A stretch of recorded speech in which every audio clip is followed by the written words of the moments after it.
Então, olá, muito bem-vindos ao 9º episódio já, né, Gabriel, do nosso podcast sustentável. Tá durando muito. Tamo aí. Estamos no 3º mês, praticamente todas as semanas a gente conversa, fala sobre meio ambiente, traz algum convidado. E essa semana nós vamos receber a Luciane Martins de Araújo, que é advogada, especialista em direito ambiental, que participa praticamente dos principais fóruns ambientais do mundo, né?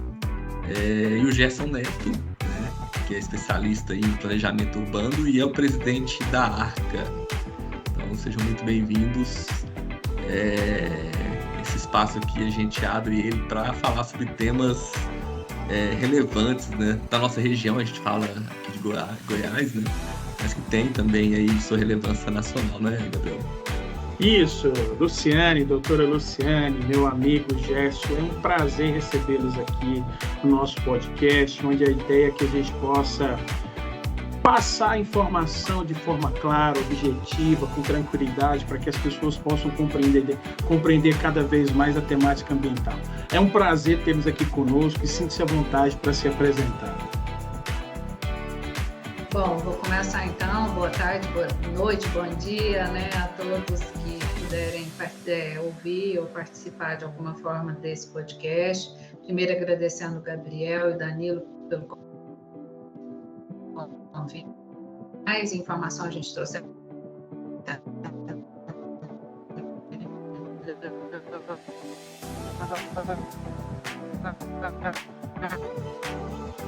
De uma lei, a gente está buscando sempre fazer o que está na nossa Constituição, porque ela nos garante o direito ao meio ambiente ecologicamente equilibrado.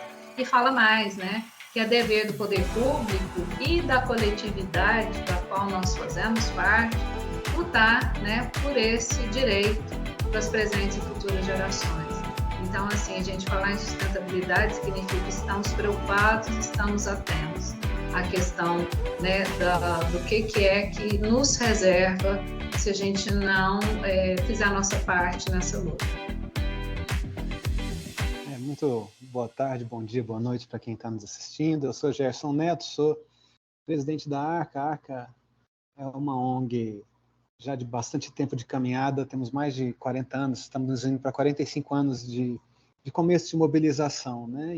Institucionalizado mesmo, com um estatuto aqui em Goiás, porque nasceu em Brasília, se espalhou por alguns estados da federação, e aqui em Goiás desde 80. Então, só aqui em Goiás já temos uma caminhada de 43 anos, né? Fazendo 43 anos agora no dia da árvore de todo ano, dia 21 de setembro. E eu comecei minha militância também na ARCA, fazendo um curso de especialização em planejamento urbano e ambiental, motivado pelo Everaldo, que sempre um militante muito animado e sempre multiplicando, plantando, semeando, né, para multiplicar a colheita de militância, de luta das causas ambientalistas. A gente fomos guiados por ele, por esse caminho, e continuamos aqui agora tentando fazer, puxando por ele também, mas continuando a fazer a caminhada que ele trilhou esse tempo todo. Ótimo, ótimo. E, inclusive, já nessa linha, sabe, Gerson, você, antes da gente entrar propriamente no tema que a gente vai focar, que é a PL 350, até para quem é estudante, é profissional que está entrando nessa área, eu queria saber de vocês, primeiro a Luciane, depois o Gerson, como que vocês entraram nesse segmento? Porque, assim, há 20, 30 anos, falar em preservação do meio ambiente era uma coisa, né, assim, difícil, ninguém entendia muito bem o que era, né? Como que vocês foram para esse segmento? O que levou vocês a serem pessoas que militam, que lutam pela preservação ambiental? É interessante essa sua pergunta, Danilo, porque aí é quase que você me voltar para o meu berço, né?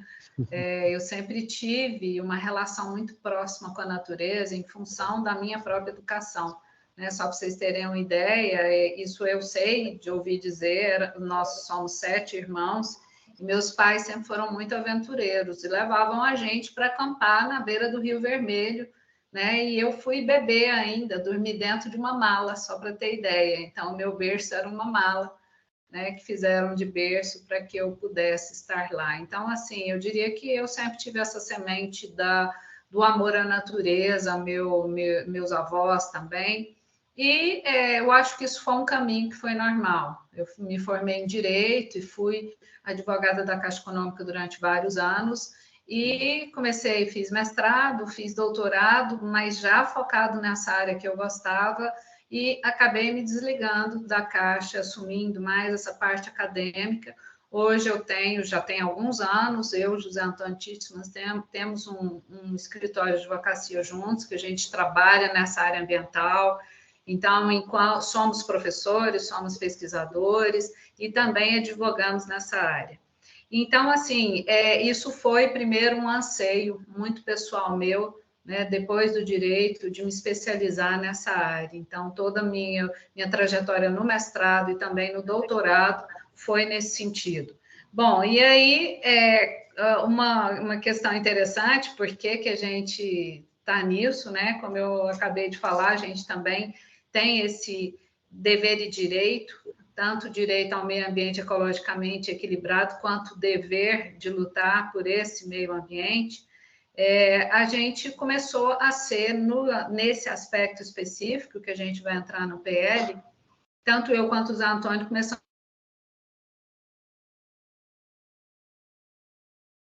ficou sabendo, né, meio que de supetão, o Gabriel mesmo, a gente chegou a conversar e tal, e como a gente não conhecia nada, falamos, vamos sentar nós dois e vamos fazer uma análise. Então, começou isso, tipo, como é que a gente vai falar de uma coisa que a gente desconhece? Então, sentamos nós dois, fomos analisar o PL, realmente a gente se assustou com muitas questões e acabamos fazendo uma nota técnica, né, em relação a, talvez, assim, seja a nossa contribuição para a sociedade, porque, como eu disse, não adianta a gente também ficar só com um olhar lá fora. Eu estive fora do Brasil, morei na França o ano passado, como professora convidada na Universidade de Lyon, né? Eu participo de conferências do clima, conferência da ONU. Eu estava em Estocolmo mais 50 o ano passado, né? Que é um marco para a questão ambiental. Então, 50 anos depois da primeira conferência da ONU, eu estava lá. Mas não adianta a gente, lógico, eu sempre levei essa questão desse amor ao cerrado também nas minhas pesquisas, nas minhas falas fora, mas não adianta se a casa aqui está desarrumada, né?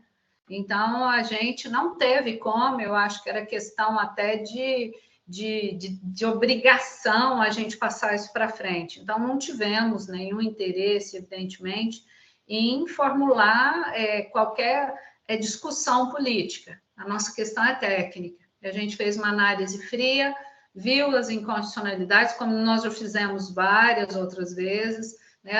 Analisamos a questão da legalidade e vimos que realmente a gente não podia simplesmente guardar aquele documento, mas sim demonstrar a nossa preocupação, porque eu voltaria, né? Se isso vem de berço, é do meu berço cerrado. Eu sou goiana e sou goiana com muito orgulho, e eu acho que a gente tem que proteger e lutar com todas as forças por esse bioma que é tão importante.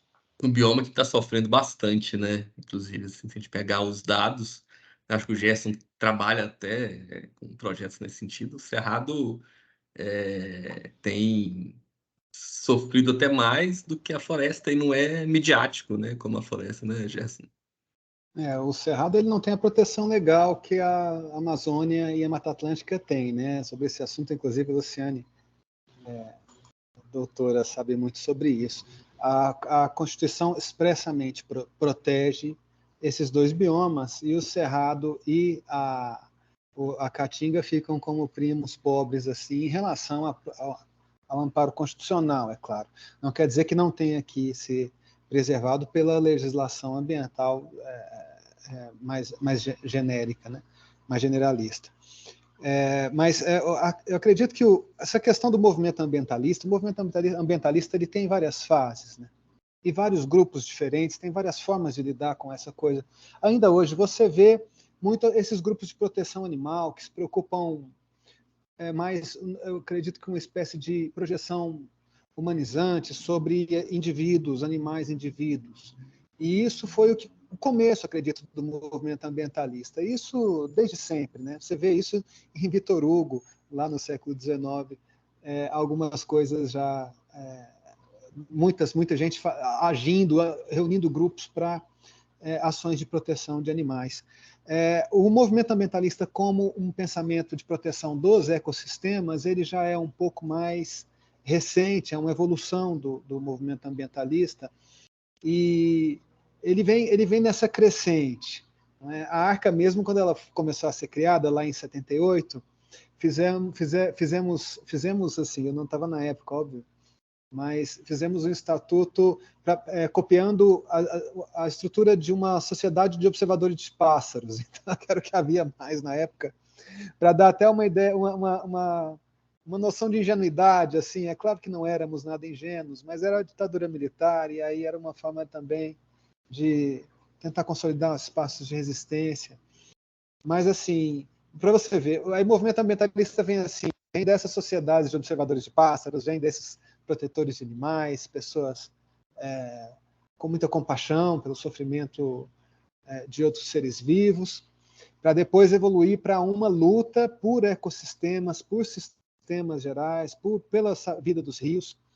E a internacionalização desse movimento ele acontece exatamente com o problema do efeito estufa que aparece lá na década de 70, descoberto na década de 70, e é descoberto que o que se faz em um país de emissão de gases de efeito estufa, de carbono, ele atravessa as fronteiras. Então não adianta meu país aqui não poluir nada, está tudo certo, se o vizinho fizer, essa poluição dele vai afetar.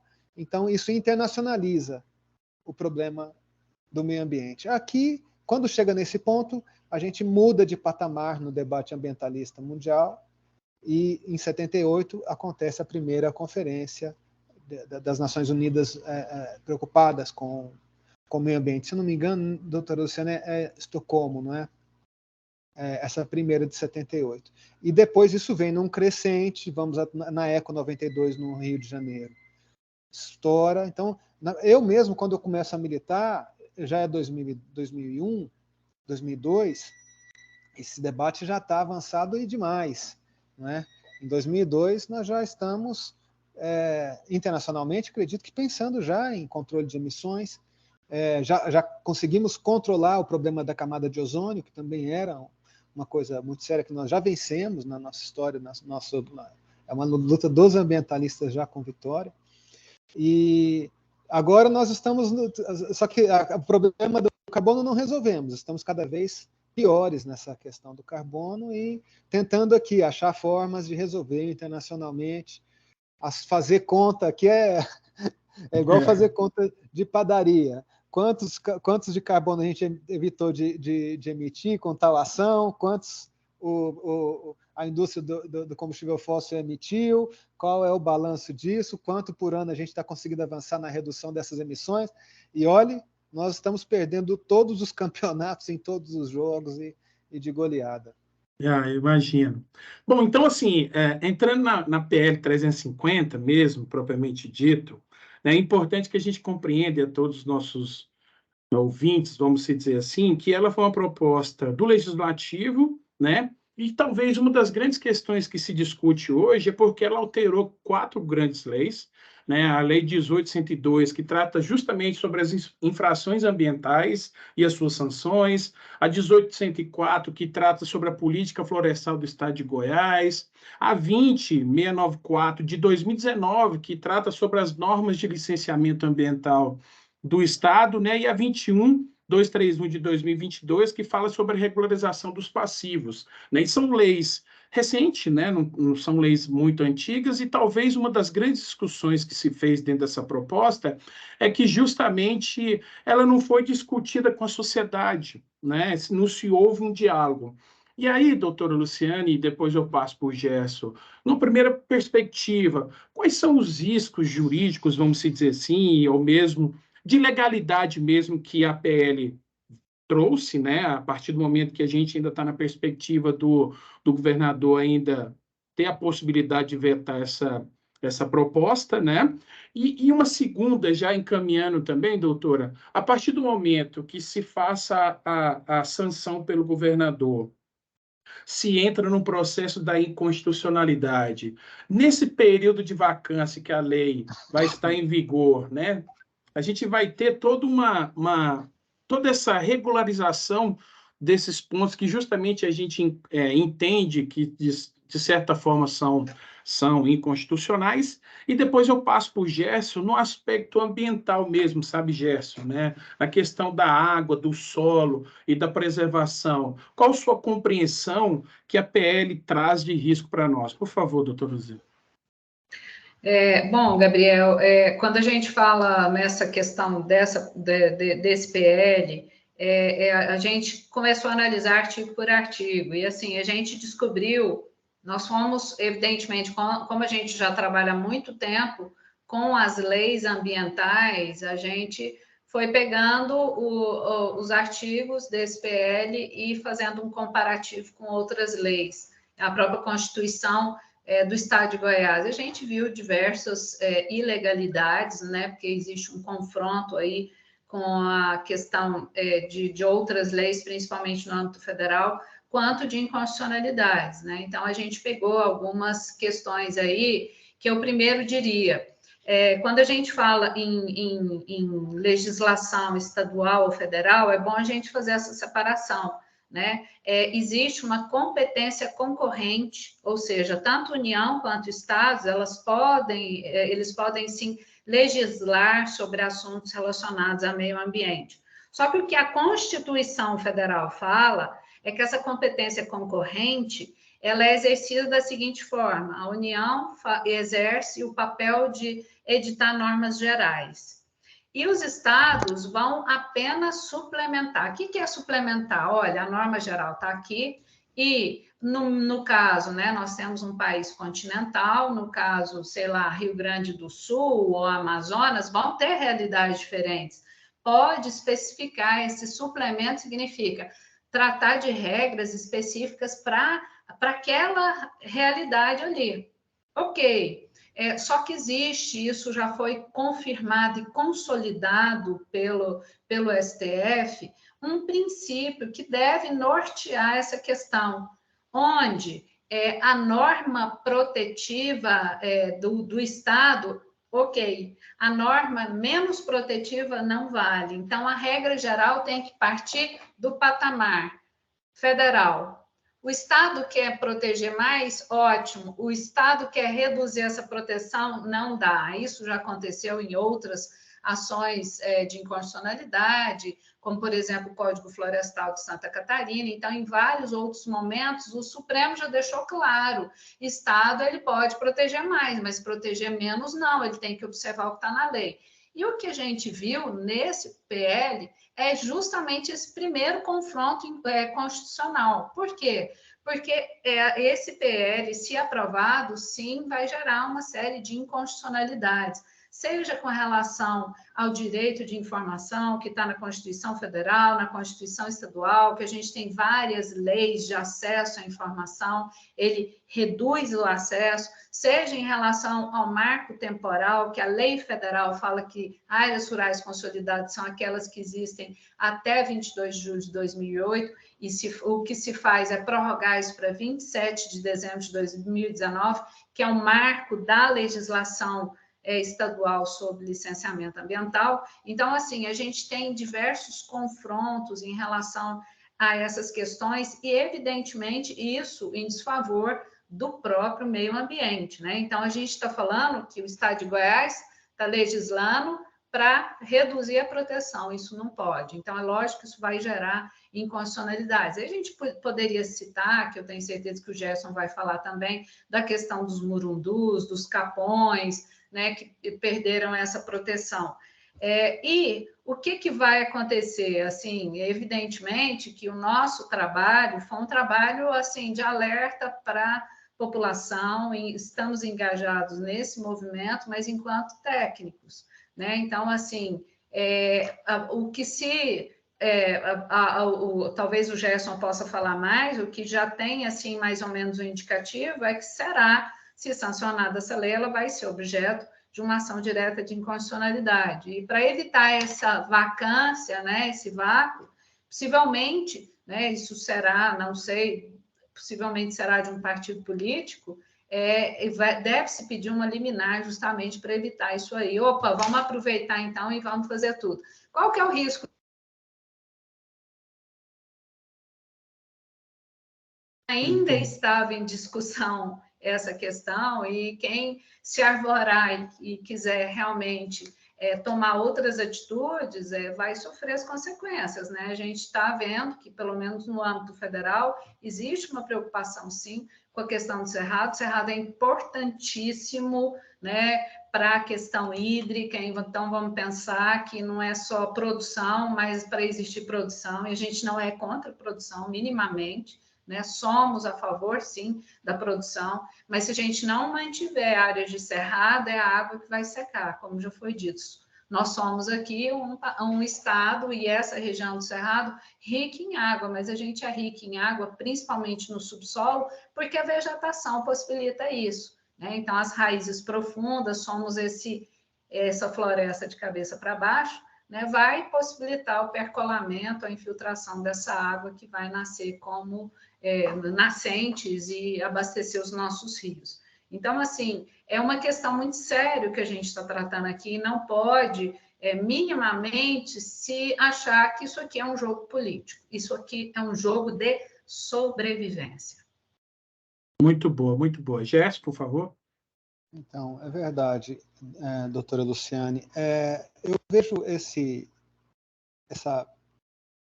A gente acabou de sair de um período do governo federal Bolsonaro que dava a impressão, eu acredito nisso, que as pessoas desmatavam por militância política e as pessoas ateavam fogo por disputa de poder, para demonstração de força. Agora a gente chega num ponto, e me parece que essa ação da Secretaria de Meio Ambiente vem dialogando com esse estado de coisas, onde muitos proprietários acharam que o governo Bolsonaro seria eterno e desmataram pra caramba. E abriram áreas que não podia, e cometeram crimes ambientais, e avançaram sobre áreas de proteção permanente, e avançaram sobre campos de Murundu, e desmataram capões, e converteram muita área de pastagem em áreas de lavoura, de produção agrícola. E isso eu vi, eu testemunhei. Essas conversões, até, Luciane, quando eles vão converter a pastagem, eles chegam e tiram tudo. Eles pegam as árvores, porque quando você fazia a pastagem, essa pastagem tradicional nossa, você deixa os piquis, você deixa os barus, você deixa algumas árvores até para criar uma sombra para o gado ter algum conforto térmico. Eles tiraram essas árvores, e não é nem o problema tirar. Quando você faz conversão, você tira essas árvores, essas soltas assim. Eles tiravam, enfiavam dentro das grotas e jogavam terra em cima para fazer terra livre, né? Para a colheitadeira, o trator, a máquina passar numa linha reta, tem que fazer o mínimo de curva possível. E muitas vezes avançando sobre grotas, sobre olho d'água, aí não, aí é crime. Sobre erosões, áreas até recuperando até alguns casos áreas erodidas, mas fazendo uma intervenção muito radical. E às vezes, como eu disse, criminosa, avançando sobre áreas de nascentes, cobrindo nascentes completamente, para abrir o tabuleirão grandão para a máquina grandona chegar e fazer o trabalho dela de forma mais fácil. E a gente acreditava, olha, agora entrou o governo Lula, Marina ministra, o CAR, que é o Cadastro Ambiental Rural, ele diz, cada proprietário, ele é autodeclaratório. Lá em 2012, cada proprietário disse, aqui vai ficar a minha área de reserva legal, aqui é a APP, ele desenhou a área. Não é? E ele, como ele mesmo desenhou, não tem como ele não se comprometer com aquilo. Então, estava fácil do governo chegar e cobrar o CAR, cobrar a implementação do CAR, cobrar a manutenção dessas áreas legais, cobrar a manutenção das áreas de preservação permanente, segundo o CAR que o próprio proprietário preencheu. Só que eles desmataram, eles arrebentaram com tudo. Então, assim, o que eu até dialogava aqui com os colegas no início do ano. qual vai ser o impacto da fiscalização sobre a produção agrícola? Porque eu imagino que se for cobrar todo mundo, se for cobrar, né, todo mundo a ferro e fogo os crimes ambientais e embargar financiamento, parar o financiamento agrícola de todas as áreas que fizeram errado, a gente vai ter, inclusive, queda na safra, porque muita gente fez. Muita gente fez. E era preciso fazer essa conta. Eu dizia para o pessoal aqui, precisamos saber qual é o impacto disso na safra para a gente saber até o que faz. Se a gente faz uma cobrança gradual disso, porque, olha, não tem jeito. A gente tem que achar a solução para isso, mediar. A solução que veio, eu acredito que demorou, talvez, para fazer esse diálogo e ter essa percepção. Aqui, a Secretaria de Meio Ambiente chega e diz, não, aqui nós vamos refazer o CAR, quem tiver irregular em relação... Quem quiser pode mudar as peças do tabuleiro, então, mudar o quebra-cabeça onde está a área de reserva legal, onde não está. Podemos sobrepor o Campos de Morundu, podemos sobrepor com as APPs, podemos reduzir, então reduz a área preservada, porque antigamente ela era espalhada, eles falam, não, a gente tem preferência que junte tudo numa gleba só, as áreas de reserva legal, ao invés de deixar os capões, que são essas ilhas de áreas de vegetações espalhadas no território da propriedade rural. Então, eu acredito que no coração do PL 350, o que está é isso. É uma reconversão das áreas das propriedades rurais, com uma abertura para legalizar crimes cometidos nos anos, e a possibilidade, inclusive, de fazer novos desmatamentos de maneira legal, sem precisar enfrentar a lei. Não é? Na verdade, a ação, esse projeto de lei, ele é muito radical, porque além dele permitir novos desmatamentos, e aí assim, olha, vamos desmatar mais um estado como o Goiás, que já está ultra desmatado, ele ainda pega o cadastro que foi feito pelo governo federal e joga fora e cria um novo. Fala assim, não, agora eu vou ter um meu. Então, imagina, 2 cadastros ambientais rurais, um é federal, o outro é estadual. O estadual anistia todos os compromissos firmados para o cadastro federal, que é anterior, e praticamente, a meu ver, deixa IBAMA e Ministério do Meio Ambiente de vento na mão, sem poder agir, sem poder atuar. Toma a frente dos dois. E eu acredito que não é à toa que lá em Brasília eles estão muito preocupados, estão sim se mexendo. Na verdade, nós fizemos aqui essa movimentação de entidades, foi muito importante. Mas eu acredito que esse debate já está se dando por cima. E o IBAMA e a Marina Silva e o Ministério do Meio Ambiente já estão se mexendo, porque eles não podem aceitar essa perda de poder sobre o território e essa perda de poder sobre os instrumentos de fiscalização dos desmatamentos. Porque senão eles realmente não... Como é que eles vão fazer o trabalho deles, que é conter o desmatamento? Nós temos desmatamento, além de ser a contenção do desmatamento, projeto de campanha do presidente Lula, temos uma estrutura enorme lá em Brasília sendo criada para combater o desmatamento. Tem o André Lima lá, que é o diretor preocupado com a questão do desmatamento. Tem o Capobianco, que está prometendo um plano para o Cerrado de contenção do desmatamento. E aí a Secretaria de Meio Ambiente dá essa, digamos, barrigada. Né? Joga para lá a esfera federal e toma o lugar dela. O que eu percebo? Assim, um time muito errado dessa iniciativa, porque assim, qualquer analista atualizado de economia, de ciência política, ele entende que o Brasil, o principal ativo econômico que o Brasil tem hoje é preservar os seus biomas. Acho que isso é um ponto pacífico, assim, né? E aí me vem essa iniciativa aqui em Goiás, num bioma que é muito importante para a agricultura, né? Porque é muito importante para as reservas hídricas, né? O Cerrado, essa floresta de cabeça para baixo, que é o Cerrado, é muito importante para a agricultura. E aí vem esse projeto, que a princípio é um projeto do Legislativo, da Lego, né?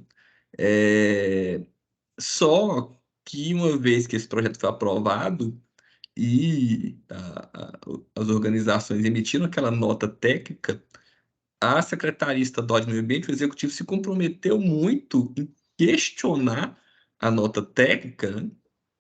Inclusive com carimbos de fake news, que é um termo muito pesado, no meu entendimento, para um tema que precisa ser debatido, né?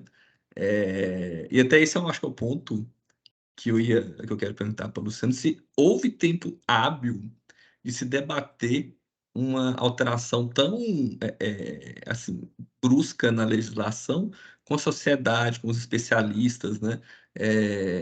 Houve esse debate até a aprovação da lei?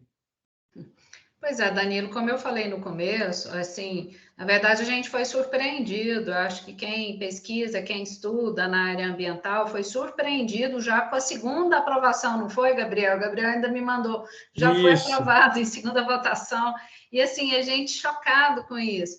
Quer dizer, é lógico que não foi um trâmite normal, uma vez que iniciou-se no início de maio, salvo engano, dia 2 de maio, né, foi colocado esse projeto em votação, e no dia 1º de junho já tinha sido aprovado na LEG. Então, assim, lógico, faltou, e isso é muito grave, porque a gente está falando de ferir normas constitucionais, estamos dentro de um Estado democrático de direito, então é lógico que não pode ser cerceada qualquer tipo de manifestação. Eu não confesso para vocês que não me deu o trabalho de ver o que foi dito em relação a fake news, porque eu acho que a gente fez um trabalho técnico sério. Então, tanto eu quanto o Zé Antônio, a gente tem um nome a zelar, nós somos profissionais, a gente trabalha nessa área, nós somos pesquisadores, somos advogados, os nossos clientes sabem a nossa forma de atuação, então, assim, isso para mim de forma nenhuma me atinge. Tá? Continuo, reafirmo, né? Podem ter inconsistências, até porque a gente ficou sabendo disso no dia 2 ou 3, talvez dia 3, né, Gabriel? Isso. Dia 6 a gente já estava com... Dia 5 a gente estava com a nota, uma nota técnica pronta, sem contar que trabalhamos, damos aula, temos outras atividades, e a gente conseguiu sentar e falar, pelo menos esse esboço aqui existe, de ilegalidades e inconstitucionalidades, né? Podem existir mais? Podem, eu não digo que não. Mas, assim, a gente fez uma análise séria, então, assim, eu continuo ratificando, pode ter erros, não interessa. O que interessa é que, sim, existem claras ilegalidades, claras inconstitucionalidades, e disso aí a gente, enquanto operadores do direito, pessoas que conhecem a fundo o direito ambiental, não tinha como a gente calar, nem a gente pode mudar de ideia. Então, assim, não é uma questão política o que está em jogo. O que está em jogo é uma questão dos direitos, né, constitucionais que nos são garantidos e dos quais a gente tem que lutar. E quem tem armas na mão que o faça, mas essas armas não são, né, minimamente armas de violência, são armas principalmente, né, de manifestação, de indignação, e é um momento que a gente também está podendo chamar atenção para a questão do Cerrado. Gente, não há primo pobre, isso aqui tem muita riqueza, tem muita biodiversidade que a gente deveria estar explorando economicamente, não falar, não, Capão com menos de fragmentos, com menos de 2 hectares não interessa e tal, Murundu, não, é uma área só que fica alagada o tempo inteiro, então dá trabalho, vamos secar isso aqui. Gente, é tiro no pé do produtor. A gente tem clientes produtores rurais, mas a primeira coisa que a gente quer é falar, ó, vamos andar conforme a lei. Então, assim, não entro minimamente, viu, Danilo, nessas questões aí, porque elas realmente não me interessam e não me atingem. Agora, uma discussão técnica, vamos falar o que é, a gente está junto.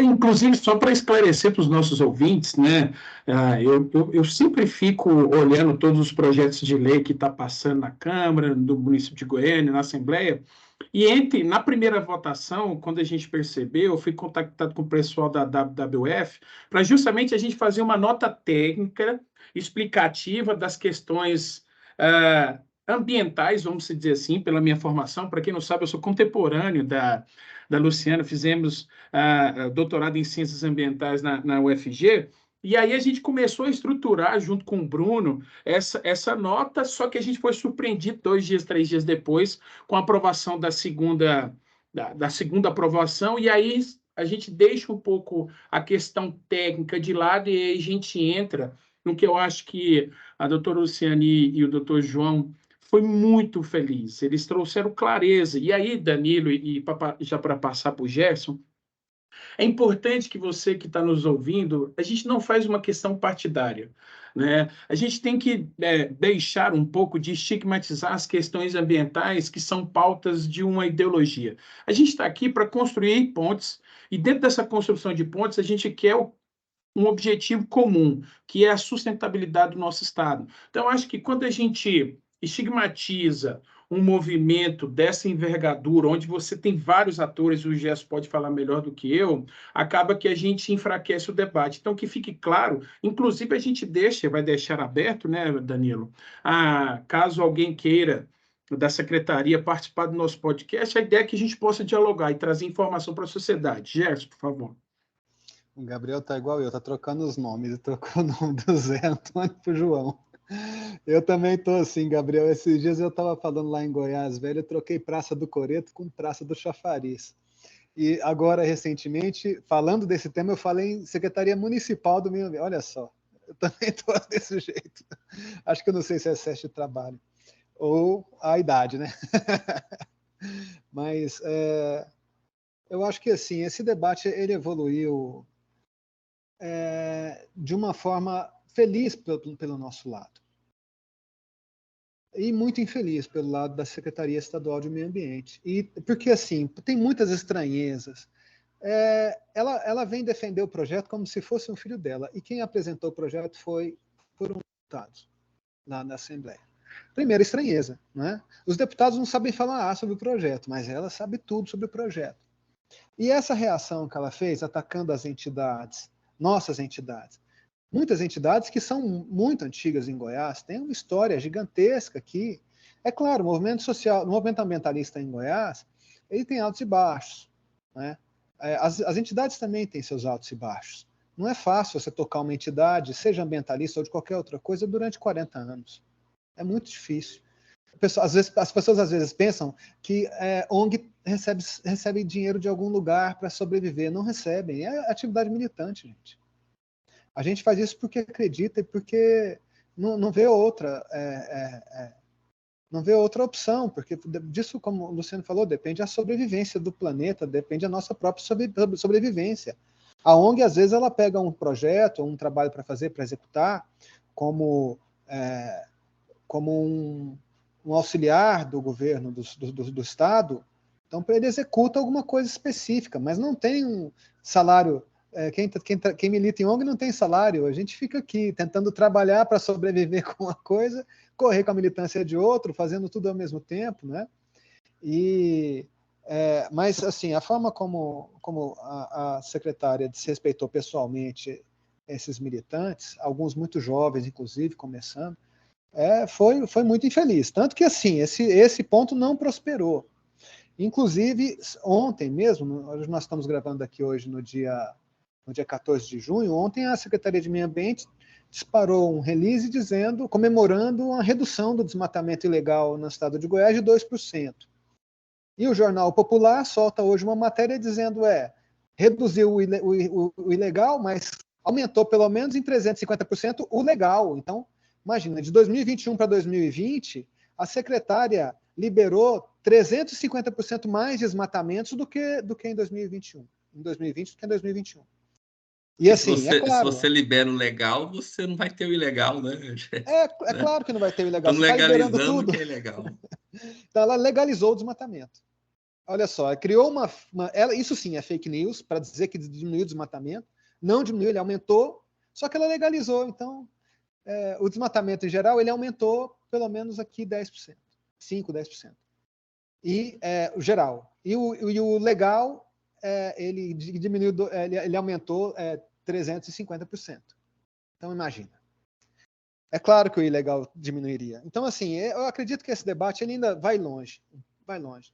Eu acho que, inclusive, nós estamos aqui fazendo ele ainda, tocando barco, mas ele está sendo mais debatido por cima.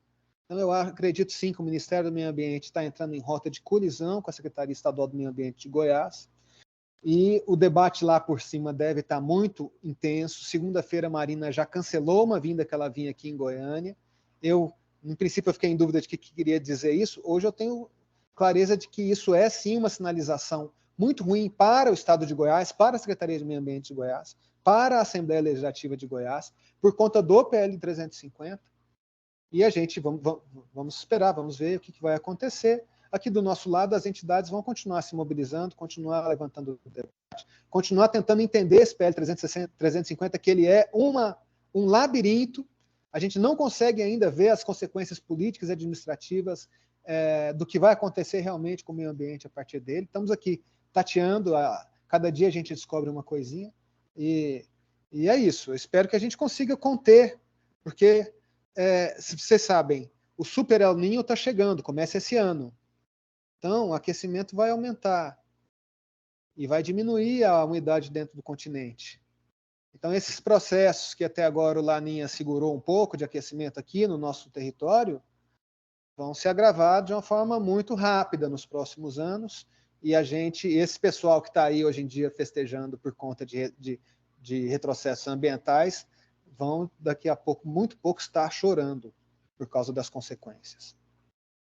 É isso, e quem, como nós aqui que trabalha, que milita na área ambiental, a luta diária é essa, né? Tem períodos que desanimam um pouco, tem pequenas vitórias, e é tentar convencer as pessoas, convencer o poder do óbvio, né?